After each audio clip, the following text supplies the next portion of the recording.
দেখো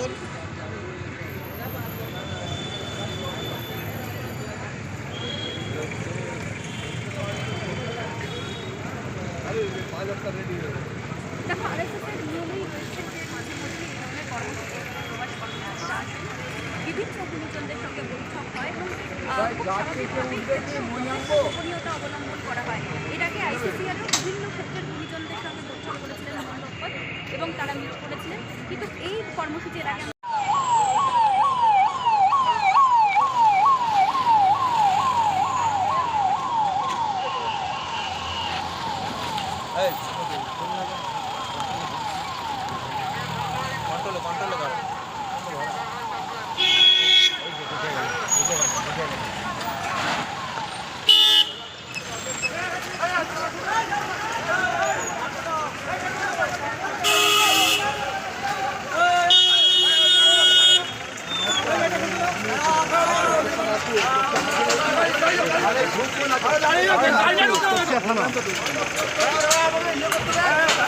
তপসিয়া থানা আমি কনস্টেবল আমার যুববাবু আছে।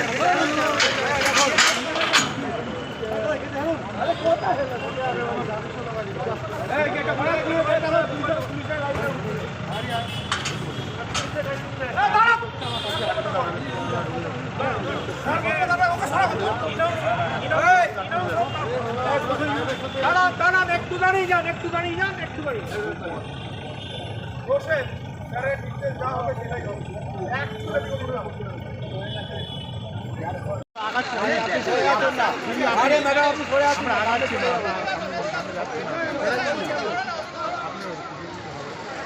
অডিও অন করে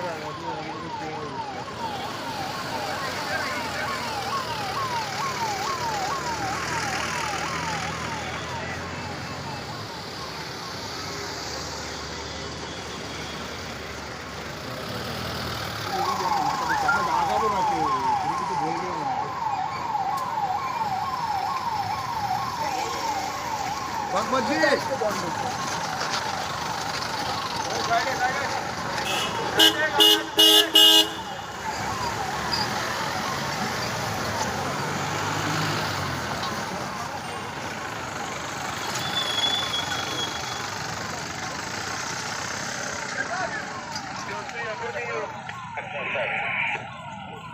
হলো কি কথা হলো, আপনি কি জানালেন, কি কি বিষয়ে আলোচনা হলো?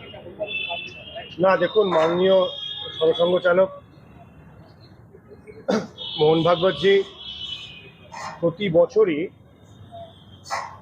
রাজ্যে দুবার করে আসেন এবং সেখানে বিশিষ্ট লোকেদের সাথে আলাপ আলোচনা করেন, কথা বলেন এবং আরএসএস সম্পর্কে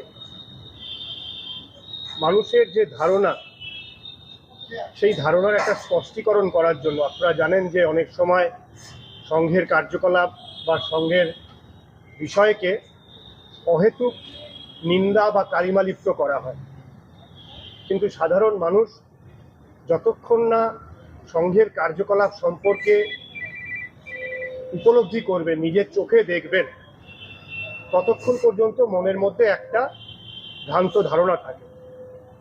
আপনারা জানেন 2017 সালে সম্ভবত যখন প্রাক্তন রাষ্ট্রপতি প্রণব মুখার্জি নাগপুরে গেছিলেন, সেখানেও তিনি নিজে চোখে অনুভব করেছেন যে সংঘের কার্যকলাপ মূলত মানুষ তৈরি করা।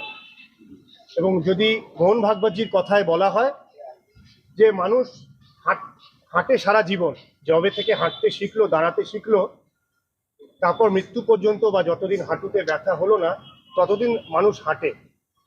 কিন্তু যদি একসাথে সকলকে হাঁটতে হয়, সেই শৃঙ্খলার মধ্যে হাঁটা, সেখানে যদি ঠেলাঠেলি না হয়, সেই শৃঙ্খলাটাই আরএসএস শেখায়। অর্থাৎ মানুষের সাথে মিলেমিশে থাকা, সমাজের মধ্যে একত্রিত থাকা, সমষ্টিগতভাবে থাকা।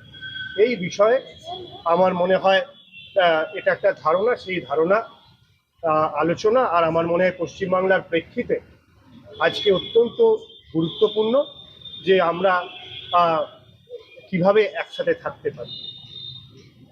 সেটাই আমার মনে হয় আজকে এই এই এই কথাই বা এই মার্গদর্শন আমরা পেয়েছি। আপনার এখানে অলিম্পিয়ান ছিলেন, এশিয়ান গেমস মেডেল উইনার ছিলেন, খেলো ইন্ডিয়া বা ন্যাশনাল গেমসে খেলা খেলোয়াড়েরাও ছিলেন। মূলত মহিলা খেলোয়াড়েরা ছিলেন। Athletic, badminton, table tennis, archery, football, swimming, chess, বিভিন্ন খেলা ছিল এবং খেলাও সমাজকে গড়ে তোলে, চরিত্র তৈরি করে। মহিলা মাতৃশক্তি এদের যে ভূমিকা রয়েছে সমাজকে গড়ার ক্ষেত্রে, এবং মহিলা খেলোয়াড় যদি আরও বেশি উঠে আসে সেটা আখেরে দেশেরই লাভ। এই বিষয়ে মহিলা খেলোয়াড়দের সাথে কথা হলো এবং আগামী দিনে খেলার পরিকাঠামোগত বা শিক্ষাগত প্রশিক্ষণগত কি উন্নতি করা যায় সেই বিষয়ে আলোচনা হলো।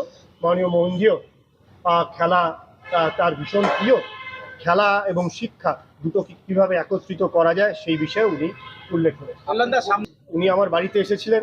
এটা মূলত খেলা, সমাজ, এই নিয়ে চরিত্র, শিক্ষা, রুচি, সভ্যতা, এই বিষয়গুলো নিয়ে এবং ধর্ম সম্পর্কে যদি কোনো ভুল ভ্রান্তি মনের মধ্যে থাকে সেইটা সম্পর্কে বিশদ আলোচনা।